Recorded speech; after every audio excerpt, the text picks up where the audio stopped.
साली आधी घरवाली। सिमरन की छोटी बहन विभा माँ के होते हुए भी सिमरन के ही पीछे लगी रहती थी। सिमरन, आ गई हो तो इसे खाना खिला दो। बोल रही है तुम जब तक नहीं खाओगी ये भी नहीं खाएगी। क्या है विभा, तुम खा लिया करो ना, मुझे ऑफिस से आने में देर हो जाती है। और कोई छोटी बच्ची तो हो नहीं तुम जो खाना भी नहीं खाती हो कि दीदी आएगी तो ही खाऊंगी। हाँ हाँ, छोटी बच्ची ही समझ लो। और एक बात, जब आपको पता है कि मैं आपके बिना नहीं खाती हूँ तो रोज रोज क्यों बोलती हो? अरे क्या है ये, दोनों बहनें कम माँ बेटी ज्यादा लगती हो। अरे दीदी की शादी हो जाएगी तब क्या करेगी बोल? जब होगी तब की तब देखेंगे। मैं तो दीदी के साथ ही रहूंगी हमेशा। दोनों की शादी ऐसे घर में कर देंगे जहाँ दो भाई हो। खैर, मामला आया गया हो जाता है। एक दिन सिमरन के पापा जब घर आते हैं, तुम लोगों के लिए अच्छी खबर है। वर्मा जी है ना मेरे दोस्त, उन्होंने सिमरन बेटी के लिए रिश्ता बताया है। बहुत अच्छा लड़का है, सिमरन को भी पसंद कर लिया है और कल वो लोग आ रहे हैं सिमरन को देखने अपने घर। सिद्धांत अपने माता पिता के साथ सिमरन को देखने आता है। उसे सिमरन अच्छी लगती है और शादी तय हो जाती है। सिद्धांत की माँ कहती है, अब तो हम लोग ले जाएंगे जल्द ही अपनी सिमरन को यहाँ से। अरे हाँ हाँ, क्यों नहीं, आपकी ही है अब तो हमारी बेटी। दूर खड़ी विभा सब सुन रही होती है। अब तो दीदी की शादी हो जाएगी, फिर तो वो चली जाएंगी। दीदी के बिना मैं कैसे रहूंगी? कुछ न कुछ तो करना ही होगा जिससे दीदी की शादी ही ना हो। सभी के जाने के बाद क्या शादी के बाद दीदी हम लोगों के साथ नहीं रहेंगी?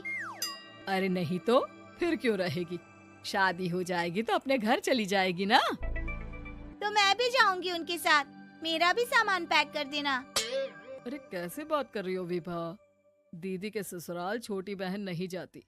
हाँ, कभी कभी जाकर मिलाना और रोज फोन पर भी बात कर लेना, ठीक है? नहीं पापा, आप तो जानते हैं मैं दीदी के बिना खाना भी नहीं खाती, ना ही मुझे उनके बिना नींद आती है। सिमरन बहन की बात सुनकर इमोशनल हो जाती है। अगले दिन से विभा खाना खाना छोड़ देती है। लोगों के लाख समझाने के बाद भी विभा ना खाती है ना ही सोती है। अंत में हार मानकर सिमरन सिद्धांत से मिलती है। सिद्धांत, मेरे मम्मी पापा ने बचपन से ही विभा और मुझे साथ रखा। वो मुझसे बहुत जुड़ी है। मुझे उसकी टेंशन रहेगी शादी के बाद, क्योंकि वो मेरे बिना नहीं रह सकती है। अरे ये तो छोटी सी बात है, वो हम लोगों के साथ हमारे घर में रह सकती है।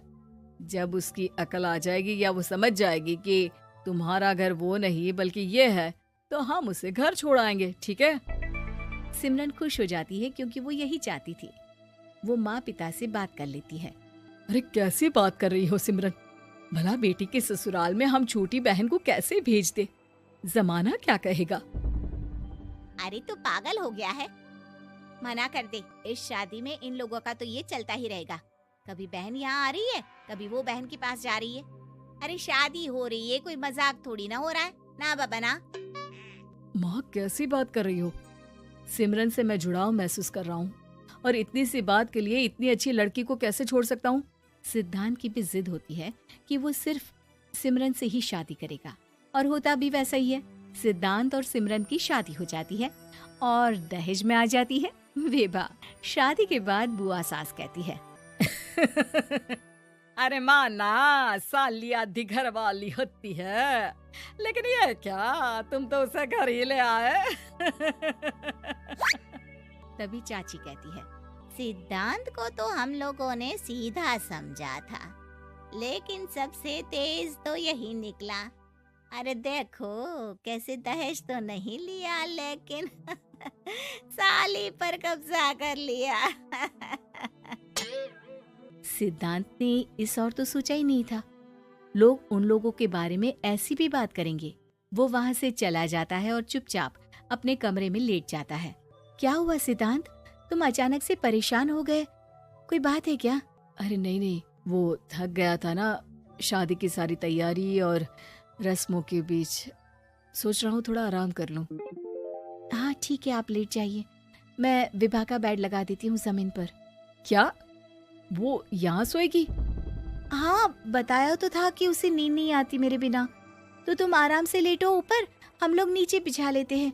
अरे नहीं नहीं, तुम दोनों आराम से लेटो ऊपर, मैं माँ पापा के रूम में जा रहा हूँ।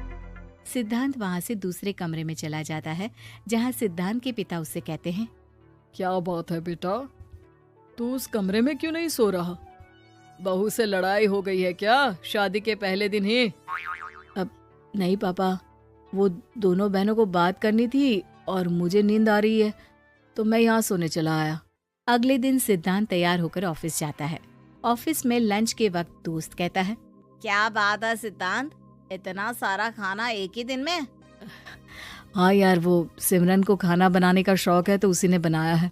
यार हम लोगों की तो सिर्फ एक ही बीवी है, इसकी तो दो है ना। सिद्धांत को गुस्सा आ जाता है। कैसी बात कर रहा है तू? अरे तू तो भाग्यशाली है जो बीवी के साथ साथ साली भी आ गई। अरे साली लोगों की तो आधी घरवाली होती है, तुझे तो पूरी की पूरी मिल गई। सिद्धांत का पारा अब 7वें आसमान में पहुंच जाता है।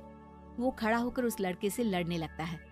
हाँ, मेरी शादी में मेरी बीवी के साथ मेरी साली भी आई है, ये सच है, लेकिन सिर्फ कुछ समय के लिए, क्योंकि उसने सिमरन को बचपन से ही माँ की तरह देखा और यूं अचानक वो सिमरन से अलग नहीं रह सकती थी। इसलिए सोचो, अगर मेरी बीवी उसके लिए माँ का स्थान रखती है तो मेरा दर्जा क्या हुआ? तभी वहाँ बॉस आ जाता है। माफ करना सिद्धांत, यहाँ इस मेंटल लेवल के लोग हैं, जरूरी नहीं साली सिर्फ आधी घरवाली ही हो, कभी वो छोटी बहन तो कभी बेटी भी होती है। वेल डन सिद्धांत। सिद्धांत को अब ऑफिस में कोई कुछ नहीं कहता, लेकिन आस पड़ोस का वो तो वही हाल रहता है। सिद्धांत ऑफिस से घर की ओर आ रहा होता है कि रास्ते में उसे अपनी कॉलोनी का दोस्त मिल जाता है। क्या बात है, चेहरे की चमक बता रही है, शादी से बड़ा खुश है तू, क्यों? हाँ यार, अच्छी लड़की और अच्छा परिवार मिलना कहाँ होता है जल्दी आजकल।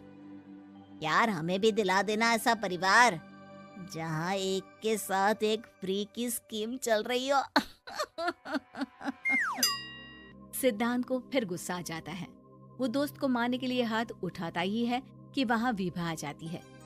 अरे जीजू, रहने दीजिए ना, ये लोग नहीं समझेंगे कि इंसानियत क्या होती है। ये सच है कि दीदी से कैसे दूर रहना ये मुझे पता नहीं था। आपने मुझे दीदी के पास रहने का मौका देकर ये समझने का मौका दिया कि लड़की का असली घर उसका ससुराल होता है।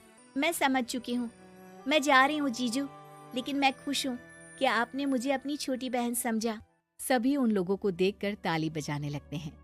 विभा अपने घर चली जाती है और सिद्धांत खुशी खुशी सिमरन के साथ रहने लगता है।